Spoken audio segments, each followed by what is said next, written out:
आज आपण बघणार आहोत हे अतिशय सुंदर असं देव्हाऱ्याचं तोरण, अगदी कलरफुल आहे आणि हे कसं बनवायचं बघायचं असेल तर हा व्हिडिओ शेवटपर्यंत नक्की बघा आणि याचा फायनल लुक सुद्धा तुम्हाला शेवटच दिसेल. श्री स्वामी समर्थ. मी स्नेहल.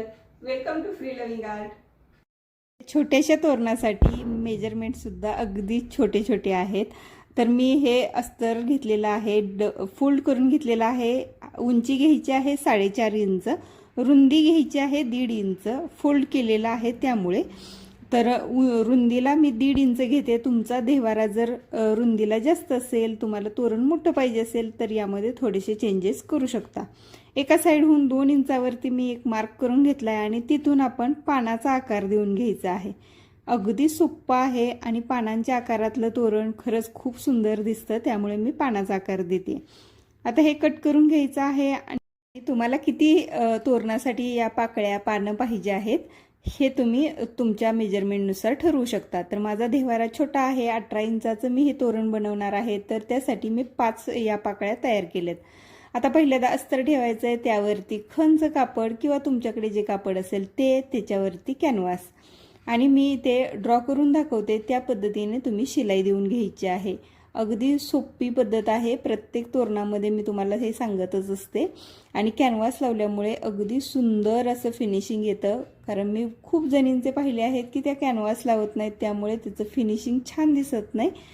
पण कॅनव्हास लावल्यानंतर खरंच सुंदर असं फिनिशिंग येतं आणि हे पलटी केल्यानंतर आपली ही पाकळी तयार झाली.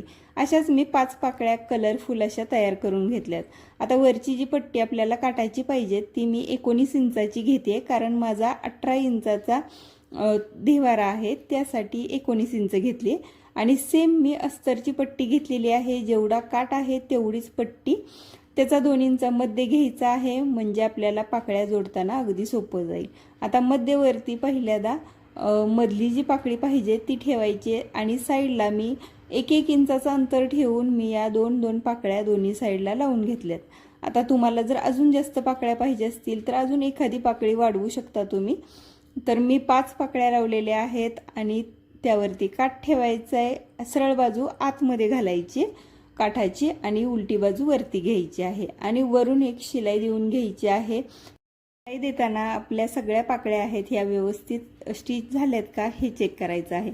आता आपल्याला वरती दोरी लावायची आहे, पण मी या तोरणासाठी मी साईडहून दोरी लावून घेते इथे दाखवल्याप्रमाणे. कारण आपल्याला देव्हाऱ्यासाठी जर साईडला आपण काही हुक लावले तर ते अडकवता येईल आणि छान ताट असं हे तोरण बसलं जाईल. तर अशा पद्धतीने हे पलटी करून घेतलेलं आहे काठ आणि वरच्या बाजूने सुद्धा फोल्ड केलेला आहे आणि शिलाई देऊन घ्यायची आहे.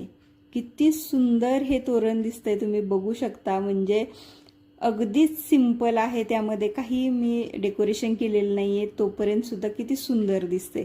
आता आहे डेकोरेशन पार्ट, मी ते छान अशी लेस लावून घेते जेणेकरून अजून छान दिसावं. तर मी जे आपल्याकडे तुमच्याकडे साहित्य असेल ते मी नेहमी सांगत असते की त्यानुसार तुम्ही डेकोरेशन करू शकता. मी माझ्याकडे जे साहित्य आहे ते मी तुम्हाला आयडिया देत असते, जेणेकरून तुम्हाला सुद्धा जर काही आयडिया येत नसेल तर ही बघून आयडिया येईल. आणि अशा पद्धतीने मी पॉम्पॉम लावून, मोती लावून, लटकन्स लावलेत आणि इतकं सुंदर असं हे तोरण आपलं तयार होणार आहे. मला इतक्या छान छान कमेंट्स येत आहेत, त्यासाठी खरंच खूप थँक्यू सो मच. कारण एवढ्या छान छान कमेंट्स वाचून खरंच मला भरून येतं कधी कधी की मी जे काम करते हे तुम्हाला आवडतंय आणि तुम्हाला सुद्धा त्यामुळे काम मिळतंय हे बघून खरंच खूप छान वाटतंय. तुम्हाला यानंतरचा कोणता व्हिडिओ बघायचा असेल ते सुद्धा मला कमेंट करून नक्की सांगा. तुमच्या कमेंट्स वाचून खरंच खूप छान वाटत असतं आणि पुढचा व्हिडिओ बनवण्यासाठी उत्साह येत असतो. आता मी यावरती ॲक्रेलिक पेंटने पेंट करणार आहे. मी ते व्हाईट कलर घेतलेला आहे, ॲक्रेलिक कलर, आणि त्याने मी अशा छान छान ज्या शुभचिन्ह असतात ती या पाकळ्यांवरती काढून घेणार आहे. तर एक म्हणजे स्वस्तिक तर असायलाच पाहिजे आणि तुमच्या आवडीप्रमाणे तुम्ही शुभचिन्ह याच्यावरती लिहू शकता, ड्रॉ करू शकता. तर असं हे तोरण आपलं रेडी झालेलं आहे. हे तुम्हाला कसं वाटलं हे प्लीज कमेंट करून नक्की सांगा. तोरण देव्हाऱ्याला लावल्यानंतर किती सुंदर दिसतोय देव्हारा, तुम्ही बघा. या सणांमध्ये गणपती गौरीमध्ये इतकं सुंदर आपला देव्हारा सुद्धा डेकोरेट होणार आहे, तर तुम्ही नक्की ट्राय करा.